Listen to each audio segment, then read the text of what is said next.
live stream on another platform, so I need Okay. to get out of the room physically. So you guys keep talking and let me see if these guys have fixed it. Just a Okay, second. sounds good. Nice to meet you. Wow, I'm looking at all the books in the background. Alan Sugar, Yeah. Tony Blair, interesting. There's a couple of Tony Bob, Blairs. Bob is very seriously into reading. Bob used to be the CEO of New Vision Media Group in Uganda. Oh, yeah. Yeah. Wow. And Wow. he's a columnist, but now he spends half his time farming coffee. He's I a love it. very he's a very interesting coffee grower. That is So quite a change. so he goes from the farm and then jumps to some boardroom to board meetings, goes to the farm, and then I he love makes noise on social media and on in the media. So it's a very interesting life. it. It is. I Yeah. like people who have that duality, you know, when you've Yeah. got one side to you and then you've got the other side as well. I love that. I love that. So how long do can we have on this? 1 hour? Is that Yeah. I can be around for an hour. that sounds good? Yeah, definitely. You Definitely. you Yeah. you you, you, you know I read about the documentary. I Yeah. saw the stories online and I read, and then our daughter who lives and works in the UN, she shares it on the family group, Wow. and she's quite upset and says, "You guys, you must watch this." But usually I don't. Very interestingly, usually I don't watch those things Yeah. Understand. because I get very, I get I Yeah. get documentaries on a lot of American documentaries on the struggles and repression of Black people, slavery. I mean, I go through them, but it's not often that I finish it Yeah. because then I get So so upset it can cloud my judgment. Yeah. but then so Charles, but then because of our daughter, I had to watch it. Otherwise, I had just read it, and then you got in touch. You sent me that. Yeah. so I Charles, followed you on Twitter for ages. That's why. Charles, Yeah. Charles, and Selena, I want to try something completely different. So let's see how this actually works. So I'm opening my mic for my spaces, and then I'll just pick the audio from here. That might even work better. So let's try that and see, and then I'll see if the guys who are on the other side can hear you. So Charles, Selena was telling us. Bob, yeah, you have to sit back a bit into Ah, yeah, I need, so I need to show off my my books to Selena so that I need to make an impression. Look, You've only Blair there twice, which is interesting. That's a Alan statement. Sugar. So there's a lot of British guys. We've got Alan Sugar, Simon Cowell, Churchill, Salman Rushdie, Winston, Tony Blair, and Winston again, and then Tony Blair again. Then I go South African. So Interesting. Yeah, I thought the two Tony Blairs. But this is a good book you should get, The New Daughters of Africa by Margaret Busby. It talks about the African women writers who so let me ask, just give me a second. Let me ask my guys if they can pick up this sound from us just talking here, then we'll get started. So let me send a message to my producer Solo and see what he makes of the quality of the pickup on this. Just give me 1 second, eh? No problem at all.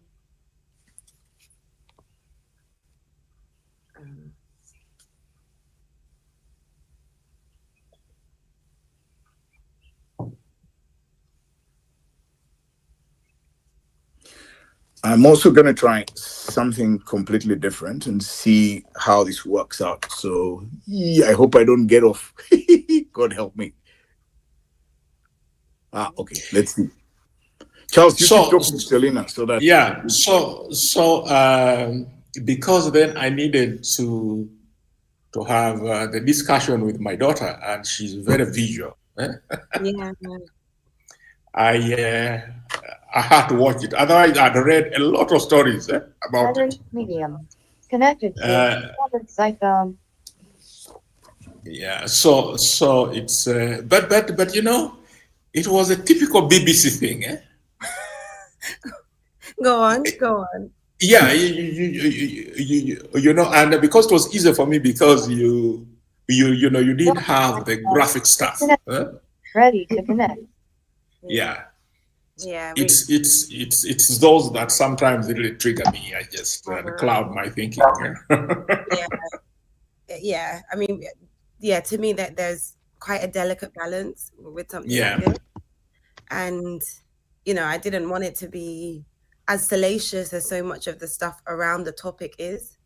So as much as there's things that we have to delve into, there was an attempt at least to do things in a really sensitive way. Because okay, so Charles and Charles and Selena, can you hear me now? Yes, we can. So I need to check with Josh. Everyone on my spaces is happy with the sound. So I think that's the way we're going to go for now. And then the rest, we will deal with it afterwards. So Josh, am I still on for recording? Josh, we saw someone bust you in the back, so be careful what you're showing us.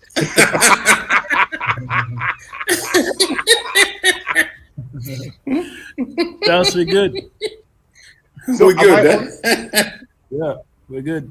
Okay, so we're going to start. And Charles, let me take it from here, right? No, just let us a few things. Just so that you are aware, we are streaming on other platforms, on X, on Instagram, and YouTube, and all those things. So I think that what I'll do is we'll do the introductions. Bob and I will introduce ourselves. Okay. Usually. And then do you want us to introduce you, or you ask, or you introduce yourself? You may have things to say about yourself that we don't know. Like you might have some Red Indian ancestry that we are yet to learn about. So we'll let Charles. I think let's let Selena introduce herself with respect. Yeah. So is that okay? Yeah. Okay. So I'll just say who I am, then Bob, and then after Bob, I'll say, we have a special guest, Selena, and all of this. She's a daughter of the soil. Yeah, definitely. Lovely. I love it. Okay. That works for me. Okay, just Selena, just make sure you're quite close to the mic and we can hear you well. Yeah. All right. So I'm right here now. Boom. We go. Okay, Josh, go. Welcome to this edition of Bad Natives Express with me, Charles Onyango Obo in Nairobi. Charles, I think you have to start again. Oh, no. Okay. Start again, Charles. Yeah, okay. Welcome to this special edition of Bad Natives Express with me, Charles Obo in Nairobi. And I am Robert Kabshenga, the Bad Native in Kampala, where the story of our guest this morning started. So over to you, Selena. What is it? I watched you speaking my language, Lunyankole, and I was in shock. Well, you're overselling me because I maybe know one word, but my name is Renako Selena. I'm a documentary filmmaker, producer, and reporter. And I was the producer and reporter on Death in Dubai, the investigation that is out now on BBC News Africa's YouTube channel and podcast series as well. Okay, great. I think Selena. Selena. It's death in Dubai. One of it's a but one of the things that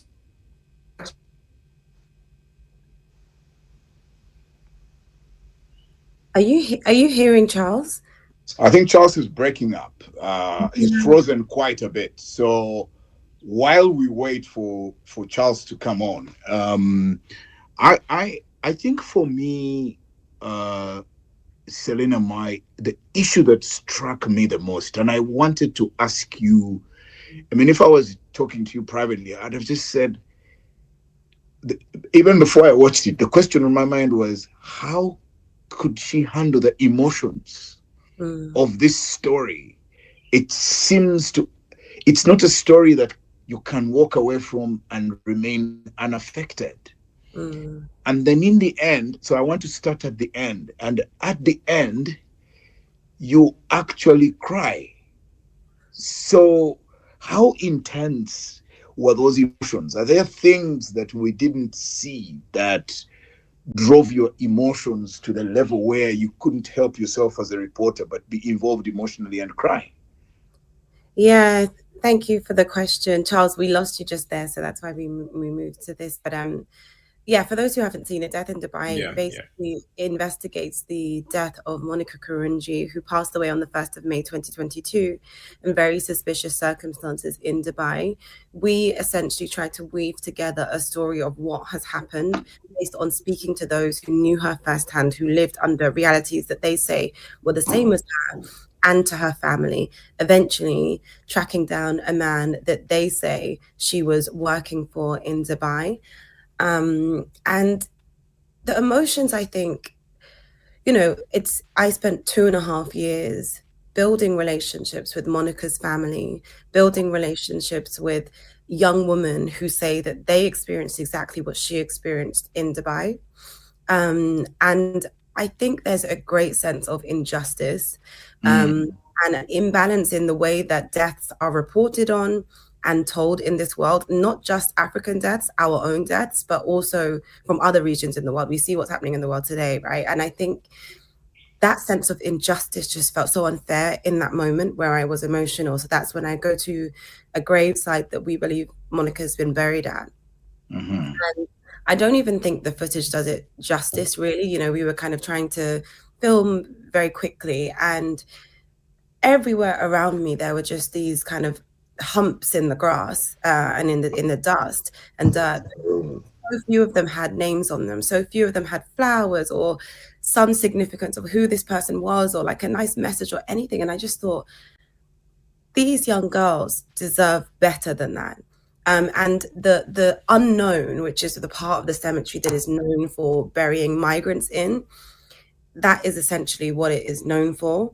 These kind of mounds of dirt that represent a person's life. And maybe in some places that is a fine way to bury someone, but I just felt like it was such a sense of injustice for a young woman who had such big dreams and such big aspirations. And that's why I got so emotional. And I think the final thing I'll say on the emotion topic is just, I always think of this, right? As an African, as a person of African heritage in a very Western institution and telling stories in that way, I think, which one am I first? Sorry. Who am I? And ultimately, I'm human. Ultimately, I'm an African woman, a woman of African heritage. And I think that I'm going to feel those things. And so I pour on that in those moments, and that scene is the result. Back to you, Charles. Yeah, you touched on the question which I wanted to lead up to. You say in the documentary that this, to use your word, I think, is part of a darker reality. Okay. That Monique's story, is just the tip of the iceberg. How big is the problem? And if you had to tell a deeper story, what would you have told? Yeah. So I think, I'm sorry, excuse me. Oh, you're excused. And even blessed. Thank you. Yeah. I'll take, I think the kind of best example of this is just the outpouring of people who've come into my inbox and every single platform so far to tell me I experienced something like this or this happened to me. And although it's really hard to kind of put a number and figure, a statistic on how big a problem this is, it's something that we don't even attempt to do in the documentary because it's not documented enough. Yeah. That to me was indicative of how widespread this kind of problem is. You know, this idea, this allegation of being promised something, you know, being brought somewhere and then ultimately ending up in a very different situation, in this case, prostitution. And it's also across continental barriers. It's you know, I've spoken to people from Eastern Europe who say this has happened to me. It's really, really widespread, and it feels often like little is being done, you know, to solve the problem. And I wouldn't say that this is us solving the problem either. You know, as journalists, our job is to kind of highlight what is happening in the hope that relevant authorities then do what they will. But yeah, the scale is just, it seems unimaginable to me. But just for context, and maybe a lot of people who are currently either listening to us or watching what we are saying, for context, the question is, first of all, who was Monica Karungi, and why did the story become such a big story that you felt the need to get to the bottom of it? I mean, is that something you're happy to talk about? Because if somebody is, excuse me to use your heritage, if somebody is in the Gambia, they're probably wondering, why are these three people talking about some death in Dubai? And who is this guy? Just give us that context. Who was this person and why did she become a person of interest to you, to the point that you devoted 2.5 years of your life? That's a long time, Charles, to be doing one story. Yeah. You used to tell guys to open a story within 3 hours. Now, yeah. I mean, the kind of entry point for me to finding out about Monica and wanting to know who she really was social media. Around April 2022, the internet, social media, TikTok and Twitter at the time were just on fire with stories and rumors about this hashtag Dubai Porta Potty. Now, this hashtag has been around and the idea of it has been around for over a decade now. But it's basically this online rumor about influencers being flown to Dubai to satisfy the fetishes of men, wealthy men over there. So the idea is that these influencers get paid lots of money and get flown out and live a very glamorous lifestyle after doing these very, very sexualized acts. And because the internet has this way, especially now, because it brings the world so much closer together, of just throwing things together and deciding that they're true, right? Kind of live in that age. And what happens is that when Monica dies on the 1st of May 2022, after falling from a high-rise building in Dubai, different elements of the internet kind of, I don't want to say conspire, but they joined forces essentially in the worst way possible to paint this picture about who she was. And the narrative becomes that she was one of these wealthy, or one of these money-hungry influencers, is what they often say, who was getting taken out by wealthy men over there to satisfy their needs. And she died because a video of her performing these acts was leaked. That's one of the central narratives that existed on social media at the time. And the reason why I wanted to investigate further were two things, really. First was just how horribly people then thought it was appropriate to speak about Monica on social media because they decided this was her story. Went through her comment sections from Facebook to Instagram at the time. I mean, we show just a segment of it in the film, and it is horrific, the things that people were saying. She deserved to die, ha ha ha ha. When she hit the ground, I bet it smelled like, you know, poo. Just ridiculously horrible things with no aware or thought that maybe Monica has a family who are grieving her, you know, her loss, and actually care about what happened to her, or don't have answers, or maybe don't even know what happened yet. And that kind of sense of injustice, I felt personally angered by it. And I think the second thing was after realizing that the videos that the internet kind of said was Monica. The first one was a video of a woman falling from a tower block.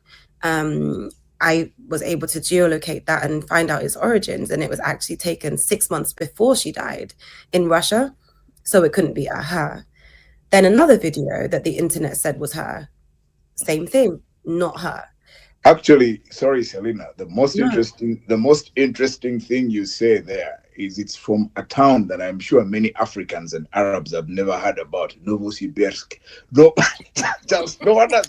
I bet you are. I hadn't. Yeah. Yeah. So, Charles, you want to go? You want to have a go? Yeah. But you know, on that point, it's you know, I mean, it raises very uncomfortable points about agency. So you know, in other words, and you know, this culture, as you say, it is pervasive. You know, influencers, the attraction of this glamorous life. But how much does agency lie in these narratives? You know, how much are these fellows, you know, a lot of women and you know, and even young men, you know, who are victims? How much are they coerced? How much are they manipulated? And you know, use the word how much are they complicit? Yeah. Because and you know, some of the nasty comments, I think that's. You know, I mean, in a sense, that's what they tried to reach at. That how much was Monique in charge of her own decisions here? Yeah. Well, I mean, the kind of unfortunate thing here is that Monica's not here to tell her own story, and so as journalistically, our kind of role is to go back as many steps as possible and speak to the people who can fill in the gaps for us according to them. And from the allegations that we've heard and the stories that we've heard from those who knew her best, the picture that they paint is one of, from her family in Uganda, they say that she was offered a supermarket job. That's what she told them. And then she was brought to Dubai by someone who she trusted, and essentially realized once she got there that it was a very different reality, and that she was told that she owed up to 100,000 dirhams, which is around 21,000 pounds in the UK. That's what they say. Other girls who also say that they experienced very similar, told similar stories of being promised a life and being promised better opportunity, and it materializing and becoming or ending up to be something very different. And I think what I would say here is that, you know, we can't possibly know from Monica what she would describe as her reality.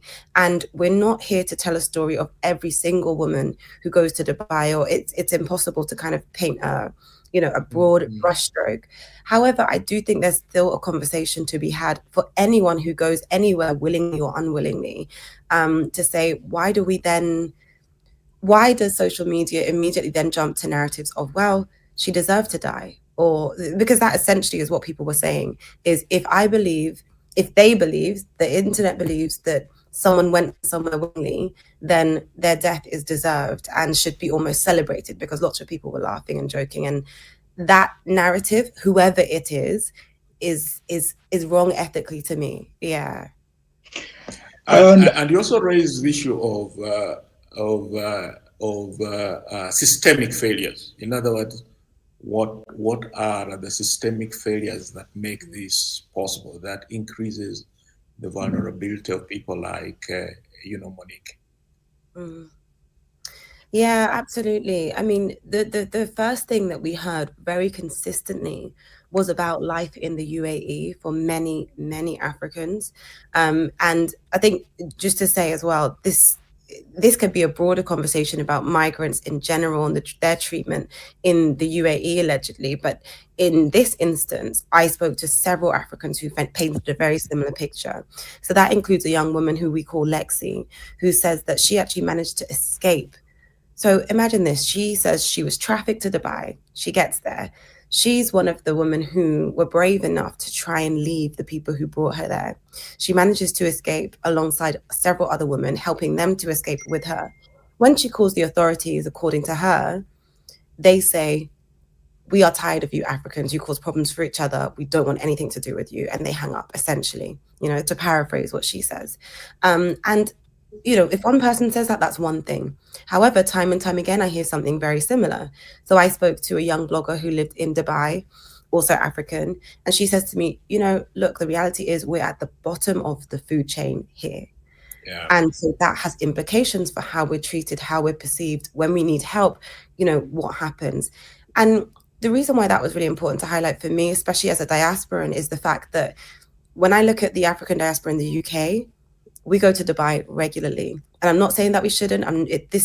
These problems are global in many ways. They happen in many different places. So it's not a UAE only issue. But there's a degree of privilege when you travel as a Brit compared to when you travel on different nationalities, and what that means for the realities of where you're going to stay, what community you're going to be in, and how you're going to be perceived or treated. And that means that I feel a responsibility to also highlight how women like Monica are being treated because of their nationality and because of their race and all of those elements. Yeah. And I want to stay with you on that point. At some point in the documentary, now, I think I just lost concentration for a bit and I missed a very important point you were making. So at some point in the documentary, you were being walked through some building where there was like accommodation for African migrants and things like that, and it looked really seedy, and I think the word is, I don't know if the word is decrepit, but it was just disturbing to see the living quarters. Do you want to tell me what that was? Because I thought at one point you had entered a nightclub, and then the next thing I see the cameras. What was that about? Just talk us through that. What kind of living quarters are those, and what do they say about the conditions you described? Yeah, absolutely. I mean, we think of the UAE, we think of Dubai, and we think glamour and glitz. And I think for me, there is so much of that, and it's an absolute beautiful place in that sense. But one of the realities that I quickly understood to be the case was living conditions that are very cramped. And that raised some serious concerns about, just health and safety in general. This accommodation that we went to is called Bed Space. It's somewhere that lots of migrants live in. And it's essentially just a room that's packed with as many beds as you can get into it. And you will then rent the bed. And normally the bed that's the lower down might be cheaper, or the bed that's all the way at the top, like bunk bed is a bit more expensive.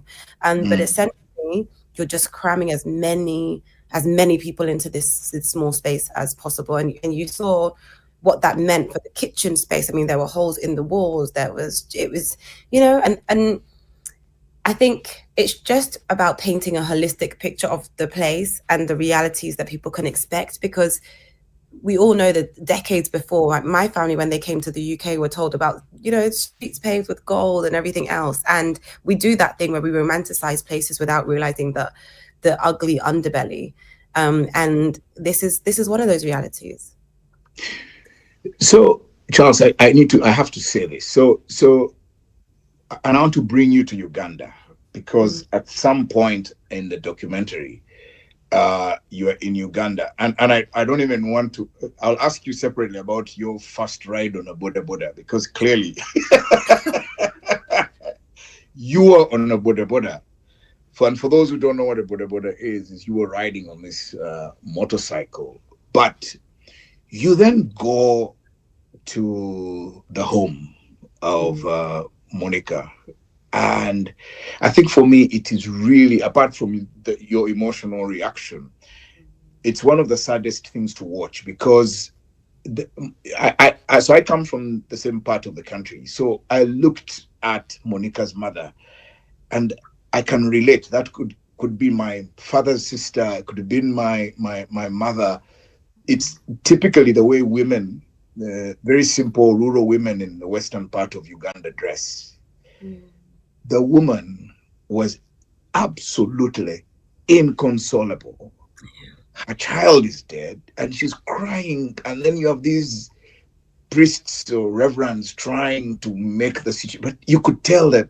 So for the family, I mean, you met them, you talked to them, and what you're giving us is a little bit. What was that like for people who had dreams and hopes, and their daughter is going away and they don't even get to bury because the brother who you disguised, or the cousin, was so angry, and he, I think, at some point had confronted Charles Mwesigwa. So the family, what was that like for you as a reporter going to talk to them?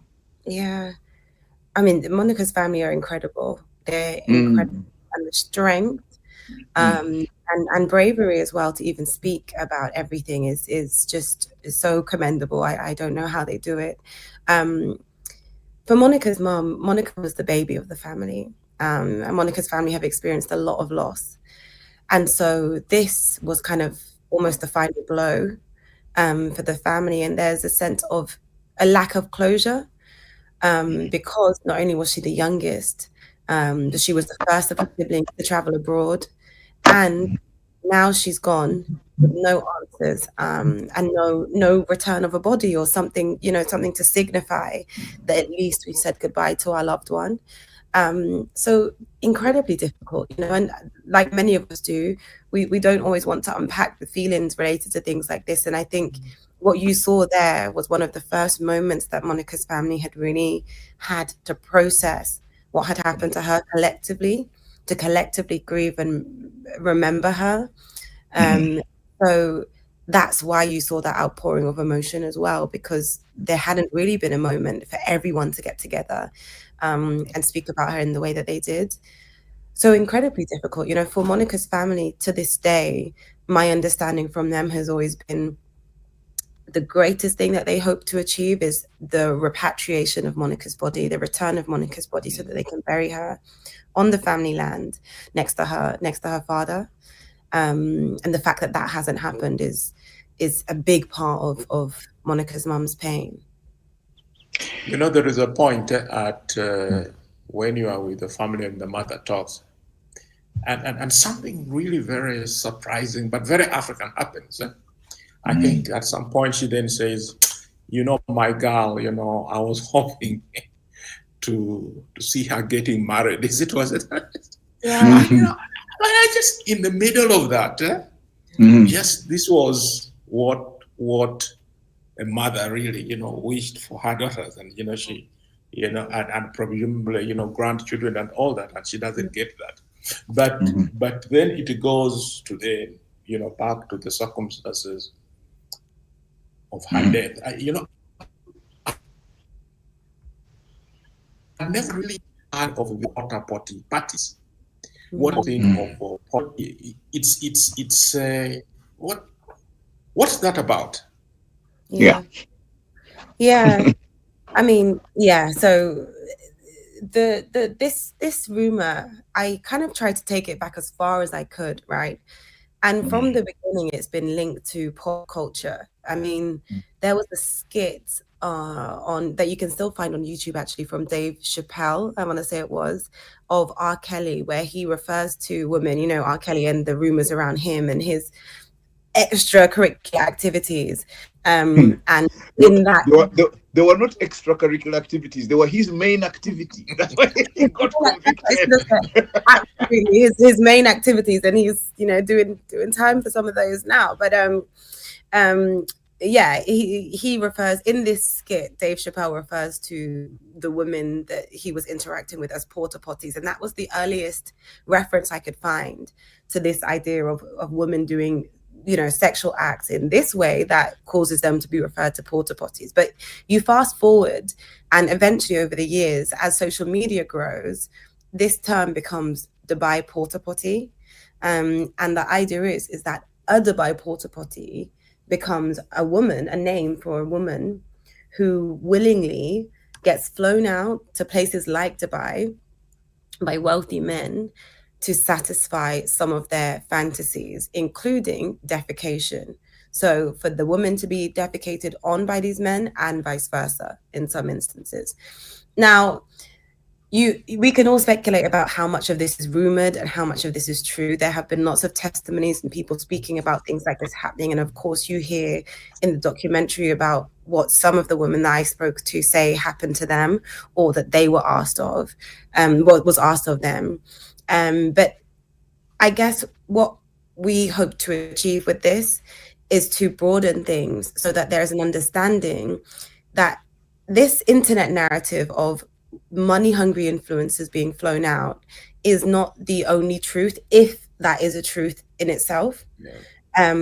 In this case, I spoke to a woman who said, I am here under duress. I am being forced to satisfy these fantasies by these men who have particular requests of me because of my identity. She basically said to me, they called me Black Monkey. Yeah. They wanted, we go into more depth. By the way, there's a podcast that, on TV, you can't go into a lot of depth of things, but we really made a lot of effort. And there's an incredible podcast team who put together a really in-depth account of lots of these areas, which I really recommend people listen to, because you get to understand some of the, Lexi almost calls it the psychology behind some of the clients and the things that they're requesting. And she paints this picture of a kind of attempt to dehumanize women. And she says they want women who will cry and who will beg, and that woman or that person must be a Black person, essentially. And that just sent chills down my spine personally. It's not nice to hear, but it's important to hear, in my opinion. So that's kind of the background to Dubai Porta Potty and what we find about it. And so, the thing that's always been an issue of debate. So about maybe 2-3 months ago, I think 3 months ago, we had a conversation on this very podcast about the New York Times story that brought out the suffering of the girls who go to the Middle East. And I don't know if you've seen that story, Selina, but if you haven't, it will be very interesting for you to read. Now, which then brings me to Charles Mwesigwa, the perpetrator of this stuff. I left the documentary feeling, I don't think Charles is a lone actor. And I don't even think he's the architect of this thing. I just felt that Charles was too confident. Charles Mwesigwa, for those who are listening, or maybe tell us a bit more, maybe Selina, about Charles Mwesigwa before I make my point, because I think we've talked about Monica Karungi and Lexi and the other girls, but who was Charles Mwesigwa? And somebody called Basha something. Why are these individuals featuring in the documentary? Who are they? Yeah. And then, at the end, the very interesting statements from the Ugandan registration agency. Then you've got, Dubai didn't even bother to answer. But that's where I want to take the conversation. But first of all, who are these two individuals, the men who feature in your conversation here in the documentary? Yeah. So Charles Mwesigwa, who was known in Dubai as Abbey, was a name that came up time and time again. And we tried to understand from two families, that's Monica Karungi's family and Kayla Burunji's family, who's another young girl who passed away a year before Monica in Dubai under very similar circumstances. In the case of Monica, they say they were told that this phone number that they had, which was a +971 number, a UAE number, belonged to Monica's boss in Dubai. On Kayla's side, they were given a phone number for a man that they were told was Kayla's landlord in Dubai. Because they had very similar friendship circles on social media, and they lived in the same area in Dubai, their deaths seemed connected to me. And eventually what I realized was that the numbers that they had, although they were different numbers, they led back to the same man, which was this man, Charles Mwesigwa. Now, we were able to speak to him directly, and we were also able to speak to people who made allegations about him, which we did put to him, and he did deny them, which is important to say, in fairness to Mr. Mwesigwa. The allegations that we heard were that he is responsible for bringing girls in collaboration with agents on the ground in Uganda who find the girls, they recruit girls. And once they get to Dubai, they're then told that they are to prostitute themselves, and they're told that they owe him money based on them coming to Dubai and based on all of their living costs and everything else. And we're told from other girls make allegations that it's very hard to ever pay off this money. It's almost an intentional kind of process of adding money so that you're essentially in bondage and then, you know, coerced into this life and this reality. As I said, he kind of denied these allegations. He also disassociated himself from what happened to the girls in Dubai, noting that Monica didn't live in his accommodation, which is in accordance with our findings as well, when she passed away. But he, on camera, on undercover footage with our undercover reporter, we see him offering to provide girls for a starting price of $1,000 US. And he essentially says that many can do whatever you want on camera to our undercover reporter. So that's Charles Mwesigwa. We also tried to understand who had initially offered this opportunity to Monica. And we were able to get a phone number for a man that Monica's sister said she believed to have arranged her travel. This led us to the number for a man called Umar Bashir, known as Bash, and seemed to be a local recruiter. So we then went with another undercover reporter to see what he would tell them. Oh, I think we might have house, but to see. Okay, to see what they would tell this undercover reporter about opportunities and jobs abroad, or that he was advertising lots of jobs that he claimed were in car washes and, you know, lots of different types of jobs, hotels. Obviously, we can't verify if those were the jobs that he has, but we did approach him for a response as well, and he didn't respond. The final thing I'll say, because you mentioned it, is that one of the things that came out in the discussion that the undercover reporter had with Bash was that he claimed to have access to Naira's database. Yeah, he says that. Which was relation. Naira denied that he has access to this and say that they would really scrutinize the person who ever had granted him access if that was the case. And so now, I mean, as journalists, now we're just waiting to see kind of what happens off the back of these findings. And you see, I guess, Selena, that's my point, that the documentary's been out, and it's been out for almost a month now.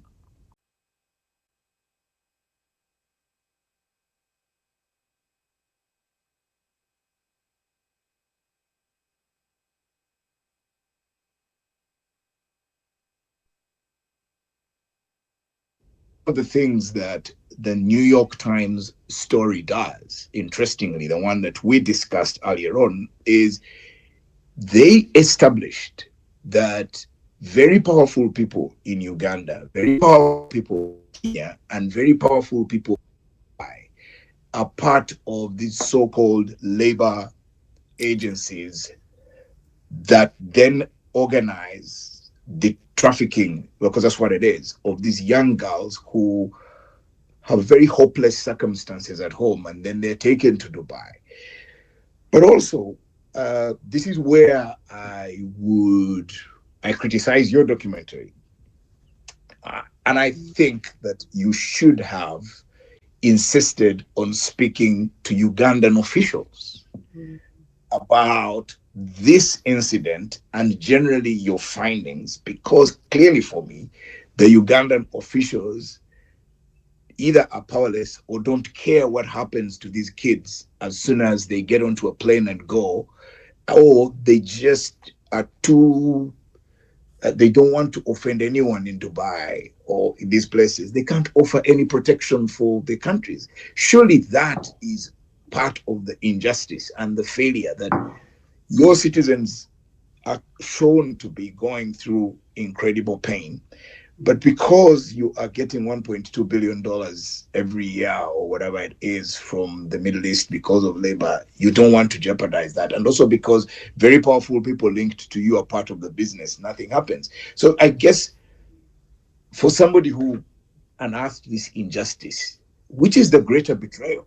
This is a question that I just felt that I wish Selina had talked to at least people from our immigration department or from the Ministry of Foreign Affairs and asked them, your people are suffering like this.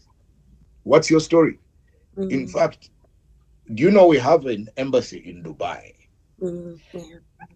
But they are now famous for having offered some Russian businessmen space to put up a casino and do gambling. So they've done nothing. The question is, didn't you see, or did you think, or was it a waste of time for you to try and get anything from the Ugandan public officials about this?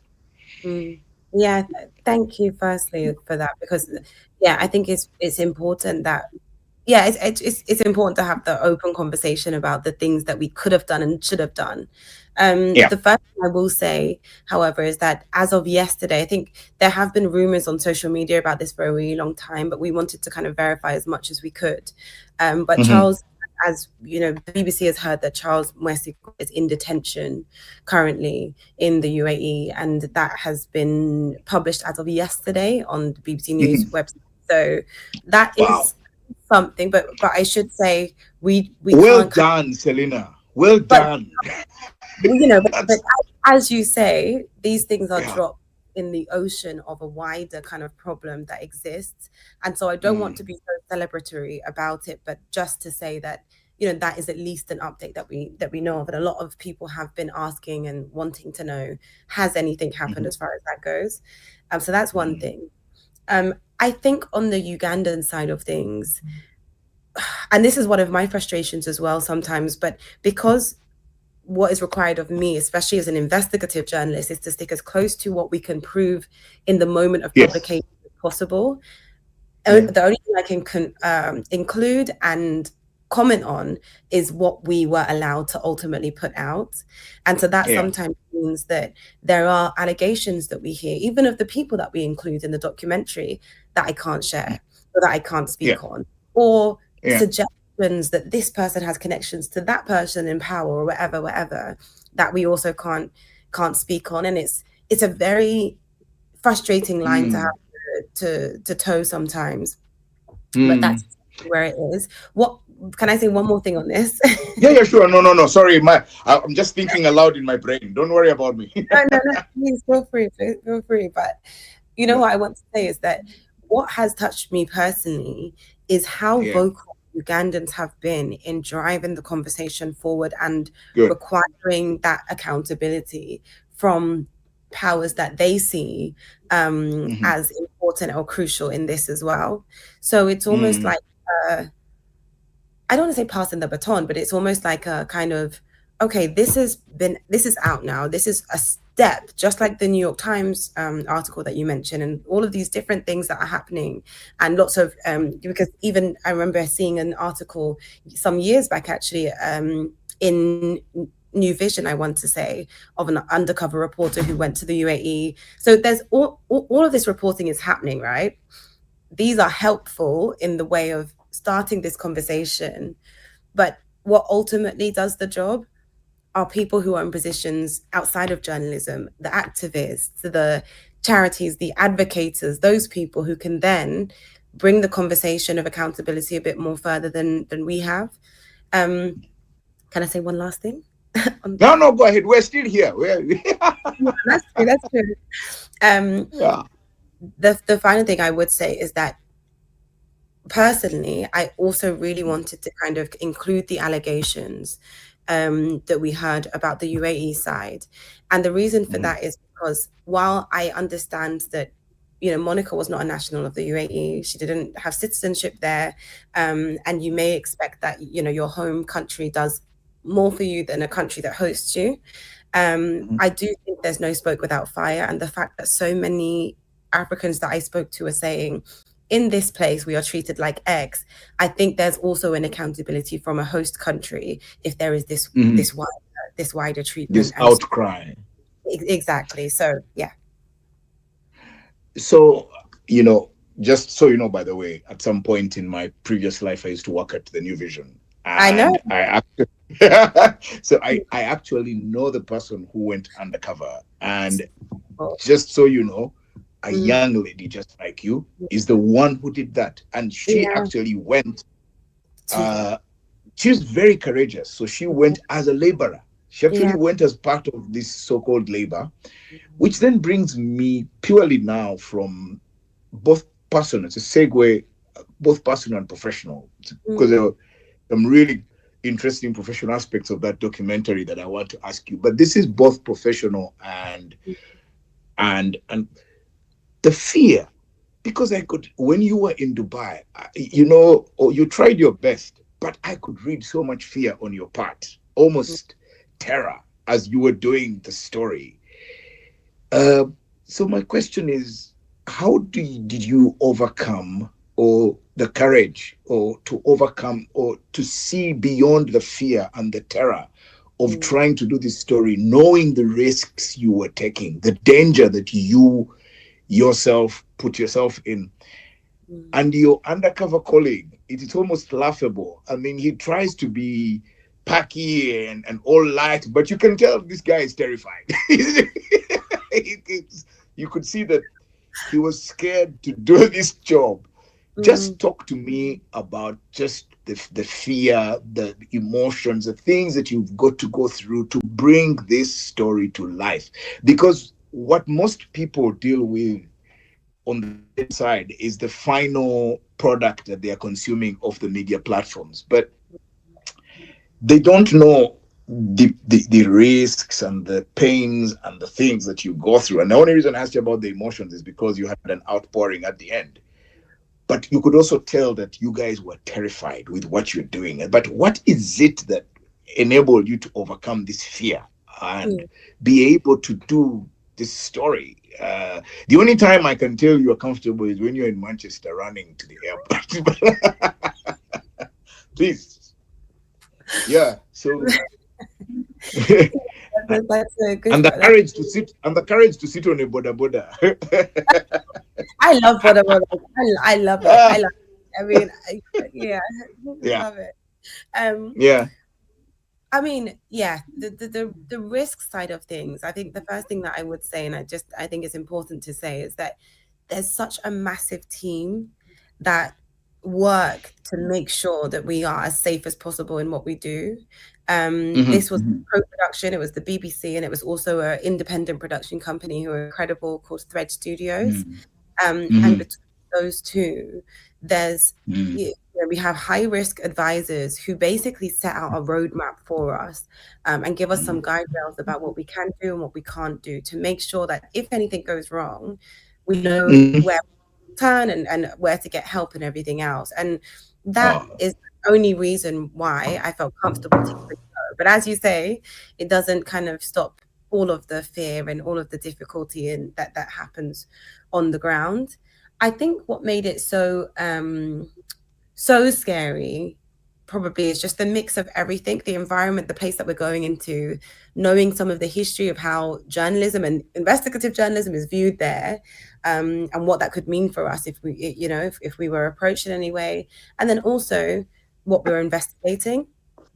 We heard time and time again allegations that, there are connections, the people at the center of this have connections, and, they wouldn't want us to be digging into this question about what happened to Monica. And so, you're constantly looking over your shoulder. I think, to be honest, also, I was quite paranoid. I'm the only Black woman on this team. And I think knowing how I've been told that we're going to be viewed and treated sometimes, even in the clubs, for example, I was worried about what that experience might be. And it wasn't all bad and it wasn't positive, but it just adds to that paranoia or that feeling that something could go wrong. So it's only through the work of so many teams and people that I think we were able to get through that. And what I would do on the undercover reporter side, I mean, he was going into a situation which is very uncomfortable because he was entering into the property that we understand, Charles lived in. And we also understand from the business model that there are lots of men who work for Charles as well. So if the undercover reporter was to get found out or something like that, it could have been really, really dangerous for him. So he was exceptionally brave. Yeah. Charles, you want to come in, or can I ask one more question? I'm sorry, I'm having my African moment.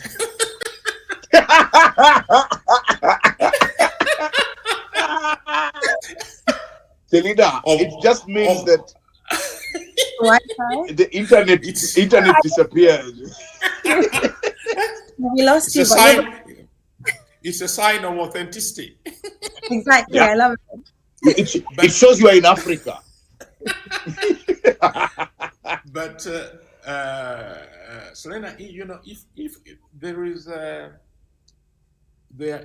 I think a point in the documentary where Charles Mwesigwa says that he tells these people, don't work basically on the poor side of Dubai, Beira and all of this. You come to the fancier beaches and all that, and to me, what that then signals is that there's an element of class in this story. That there is Taylor, Monica Karungi and all that. Their story is probably very different from those people who come and hang out in the Burj Khalifa and on the expensive cost. So what do you see that as a story of class? Did Monica pay the penalty for that? Yeah, that's such a good point, actually, because I see exactly what you mean.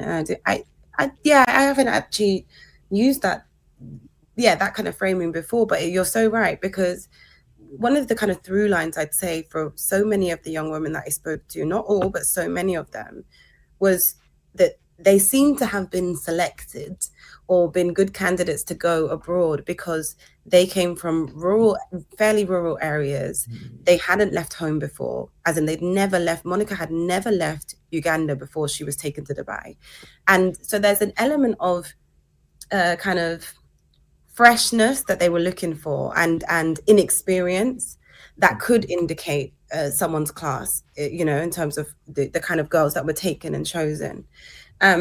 Once they get to Dubai, I mean, the typical kind of models that you hear about when it comes to the UAE on prostitution are people being taken to the dairas and these areas and kind of being forced to prostitute themselves on streets and things like that.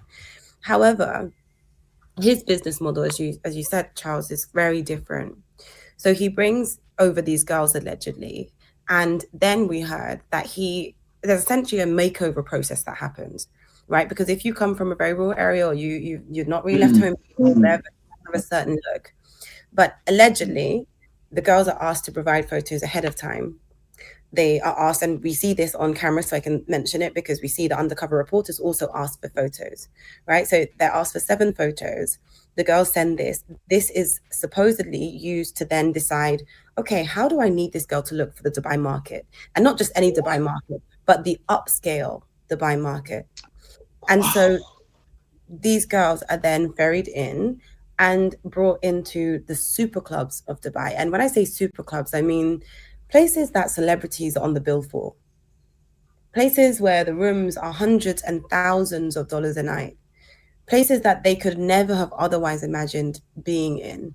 And one of the things that, Troy, who's one of the people that were brave enough to speak to us, one of the things that he says, and we go into more detail in the podcast on, was about the kinds of men that these young girls are then being, they say, coerced to see. He says they see presidents, they see musicians, they see footballers. And he says this one thing. Did you say presidents? This is one of the things that we heard.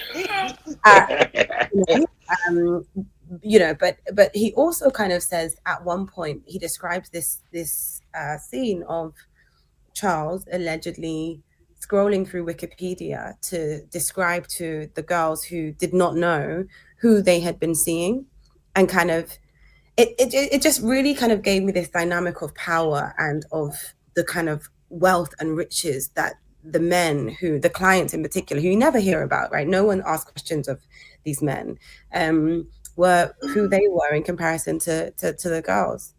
So I think hopefully that answers your question. Hopefully I didn't go too far off. I think Selena, I get. Let me see if I understand what you're saying. That actually you've got these girls who are brought in from the low end of society.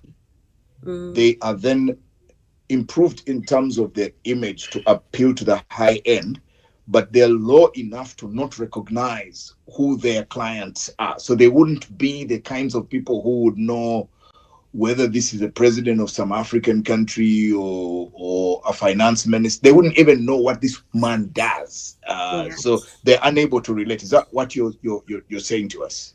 Yeah, absolutely. And just because I think it is important based on the internet's narrative, lots of the clients, and this is something that I wish that we could have engaged with more, but lots of these clients came from Western countries, Europe, Germany, Russia, because the internet's narrative is that this is, and I hate it, but there's a racialized kind of idea that for some reason Arab men are the ones who are requesting these kinds of acts or these kinds of behaviors. And although, yes, it takes place in Dubai, actually what we heard time and time again was that the men are largely from Europe, not entirely, but largely from Europe. Yes, so that's exactly what I'm saying. So I guess for me there are two bigger things, Charles, and then I think that Selena will have acquitted herself well with her African ancestors, as far as I'm concerned. I'm sure they are proud of you. But there are two things that then would be of interest to me. So first of all, thank you even for starting this conversation, because now we have a basis for a debate. We have a basis as Africans, especially those of us Africans in privileged positions and able to conduct these kinds of discussions. Based on the documentary, it's enough basis for us to demand much better treatment than we're getting, because surely, and I want to deal with this later, which is the question of, you have this whole international thing about human trafficking. I mean, where is that in terms of action? But before I go there, and if I forget, please remind me about that. The second professional question I wanted to ask you was, apart from you talking about the Monica and the whole big story of Dubai and all of this death, you bring a whole new approach to journalism and to investigative stories. And here's why. For me, this is what I found really fascinating. That you've blown up all of these internet narratives that some of us have been taking, that many people take for truth. So, which brings alive the profession of journalism to question these narratives, because everybody has written of journalism saying, the technology is now upended journalism. But actually, interesting how you go in there with a journalist's mind and start to question certain narratives. And it's very interesting. I would like to know how you, from a professional standpoint, journalists can learn from you what to do, sources of content, how you can just go online and out of there come out with the stories. So that's the first thing. What would you tell people who are trying to do the trade of journalism? The second one related to that for me is how much you've used the AI, especially, like finding, geolocating places. That's stuff we would never have, so things like, how do you use technologies to advance your professional ability? So geolocation, checking out, doing, when you did the anonymous thing where you were able to give these girls whole different, appearance. You see, before we would have this whole thing with a big voice, but now you completely use technology. So just talk to me about one, how the internet, the new, all of this provides you the opportunity to go in and question narratives, whether it's of influencers or whatever, because when you question these things about Monica, that yes, so there's no report about toxicology, so she wasn't intoxicated, then from the way you describe it, it's possible she was thrown off a flat rather than jumped to her death. You even so questioning internet narratives, that's one. Two, the tools of technology, how do they make us better people in terms of generating content, especially those things? I mean, how can young reporters and people who are coming in start to see the opportunity of building a career out of using tech? Do you want to talk to that? Yeah. Yeah, thank you. The first thing I would say with kind of social media and the new direction that we're going in, what we can do with it is like, I guess for me, I am very online. And I try to have as least distance as possible from the communities I want to tell stories about and on. So if I say that I'm interested in stories about misinformation on social media, I must by default put myself in those situations to kind of also receive that information. You know, so I spend a lot of time on just like the same kind of platforms that my younger siblings spend time on, and like, you know, whether it's gossip blogs or anything else, I also consume those things. And then I just try to think about things critically and follow things up. I think sometimes on social media, because of algorithms and because of our ability to scroll, we can see something and lose it very quickly.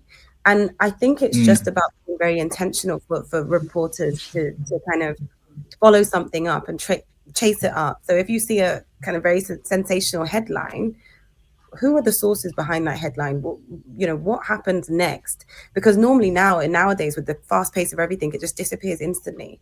But you have to be quite, willing to interrogate and go back and find things. But yeah, I think also, to be honest, and it might not be that popular, but I also learn a lot from content creators themselves.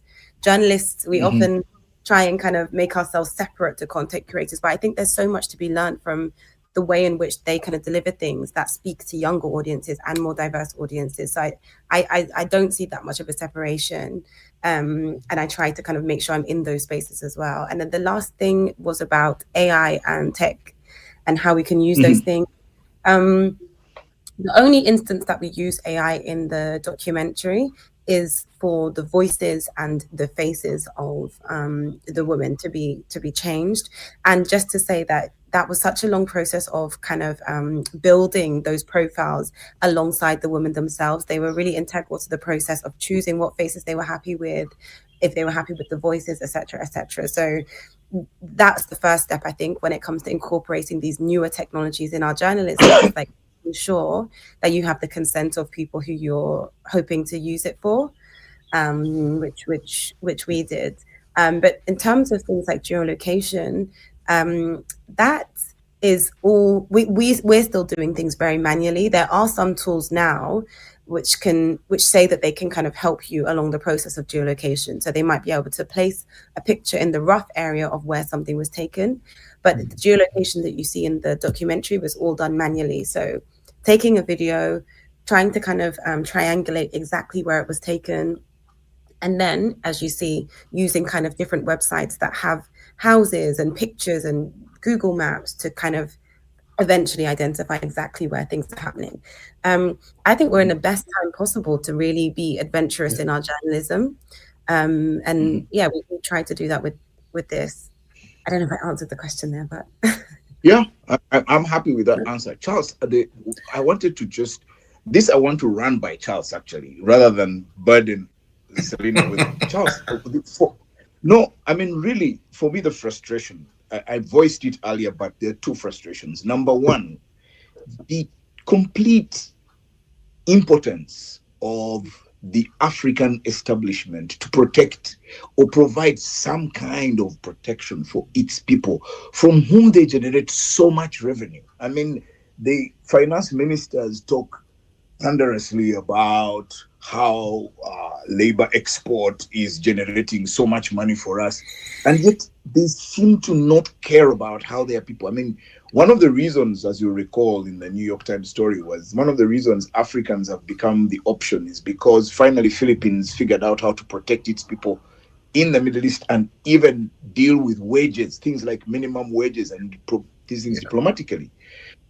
But secondly, Charles, the issue which I would like you to speak to is this whole anti-human trafficking movement that seems to have lost steam and is no longer, I mean, CNN used to be at the front of that, but now more than ever, I mean, you see this modern day slavery where people are being trafficked for exactly these reasons. I mean, if you needed evidence, there it is. So how come all of these people are completely absent in all of these things happening? Is it the New World Order that has made people impotent? I don't know.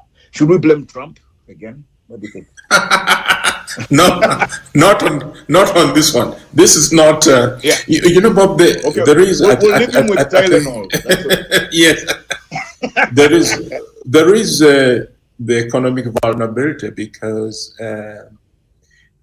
you know, my own sense is that the more desperate African economies become, the less they are willing to take this protective step, because those then become kind of trade barriers to this export business. And then there is also the political thing, because for a lot of African countries, at least, this labor export also solve a political problem, because they have got this youth bulge. They've got so many of these young people. So this, even the thing that happened to Monique and Taylor and all that, it's a problem they are happy to export and let it be, you know, let it be the, you know, headache for the emir of, you know, whatever. So that is one. But two, and I think probably the more disturbing is the loss of, you know, the momentum of the anti-tracking movement. And it comes at a time, like Selina says, well, we have the tools. They are, you know, better, you know, tools. But I just think that the world seems to be jaded because there are so many horrible things going on. You know, you have wars where, I mean, if you have a war where 7,000 people are dying in a day, you know, sometimes, I just think, or you have a situation where a boat capsizes every other week at 60, 100 people drowning. I just think that we are, people have become jaded. You know, you say, how can my priority be to fight for better wages or health insurance for migrant, you know, workers who took a plane to Dubai when they are 180 drowning in the Aegean, in you know, the Mediterranean. So I just think that we've kind of had it and we are taking a break. You know, I don't despair. I think that we'll come back probably in another year or two, but I don't know. You know, and really, this is what makes, you know, Selina's documentary so powerful for me. That in this moment, she would, you know, invest so much of her time, so much of her emotion, so much of her intellectual resources, you know, to tell the story. So really, you know, may the ancestors bless you. Thank you. Thank you. Yeah. I have one more, and then we can hand her over to the ancestors for blessings. But I'm glad you added Selina, blessings. No, not for keeps. We still want you around. Selina, I want to go to the end of the documentary when you make a mad dash to catch Charles in the UK. And at one point I'm watching and I'm thinking, I hope she gets him. I hope she gets him. And then you say, of course, the guy at the airport wasn't him, or didn't look like him. And then you decide, okay, we've been on this for too long. Let me confront him. Why did you choose at that point? Did you feel that you'd reached the end of the road and now it was time to stop stringing him along? Yeah, so this has been a big frustration and comment for a lot of people. Yeah. Typically, they want us to stick to comment on what we've shown. What I guess what I will say is that the way that we've told things in the film shows a very condensed timeline in terms of us trying to kind of make approaches to Mr. Mwesigwa and trying to kind of speak to him in person. However, there were so many approaches, to be completely honest with you, such a long time spent of trying to make that in person possible. It's the most frustrating thing for me, personally, being so invested into this and not being able to look you in the eye and be able to put these allegations to him myself. And that's the biggest, one of the biggest things that I'm frustrated about. But ultimately, we were at the end of the road at that point. In the podcast, you do hear more of the attempts that we made and more of what happened before then. But it spanned Kenya, the UK, the UAE at one point. It was a lot. So it ended in that way because of that. We exhausted our options. Selina, you're a true daughter of Africa. I am. Yeah, we are happy. A daughter of the soil, as we say. And yes, thank you so much for. You don't owe us anything. You are. So Charles, what we should say to people is, please go on YouTube or wherever it is and watch that documentary. Don't listen to stories and references and comments from all sorts of influencers. Go and actually watch Selina's work, and then you'll understand what we're talking about. Or you could read the story on the BBC website or wherever it is. You can find her podcast. That's where to understand the true story. For us, we're just happy and privileged to have met you, Selina, in person. And to repeat what we've said from the time you came here is you have paid your debts as an African. That's enough now.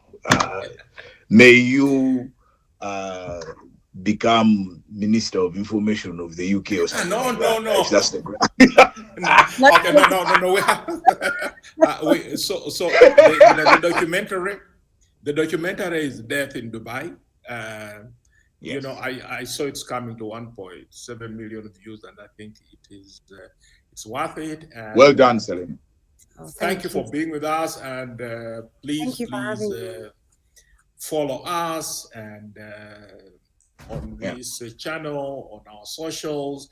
And Selina, before you go, is there something you want to say? And no, thank you for having me. I mean, lovely.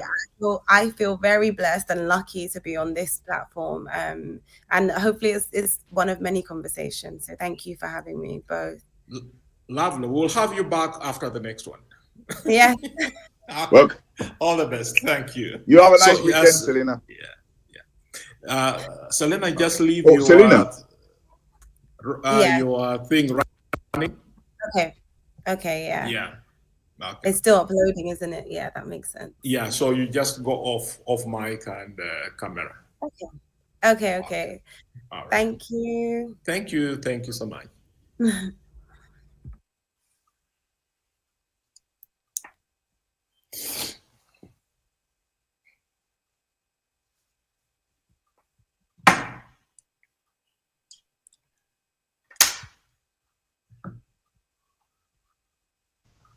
Charles, are you gone?